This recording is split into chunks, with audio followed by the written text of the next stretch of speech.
በጣም በመለገስ በመስጠት ኦኬ ለሰዎች በጣም ደግ በመሆን የምታውቋቸውን ሰዎች በእነዚህ ቃላት ግለጿቸው ኦኬ አሁን የምሰጣችሁ ቃላቶች በጣም ለጋስ ነው ደግ ነው እሱ ለሰው ሲል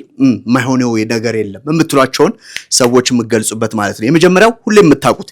generous okay he's very generous she's very generous እሱ መጠቀም ይችላልላችሁ ሌላው ይሄ charity የሚለውን ቃሉ ታውቁታላችሁ charitable ካላችሁ ደግ ነው ይሰጣል ይለግሳል ይያላችሁ ነው ማለት ነው ሌላኛው open handed ይባላል right በቃ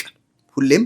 እንኩልኝ ምናም ብሎ ወይም ደግሞ ለሰዎች ማደል መስጠት የሚወድ ሰው ማለት ነው and you can say philanthropic a philanthropic this is a very good word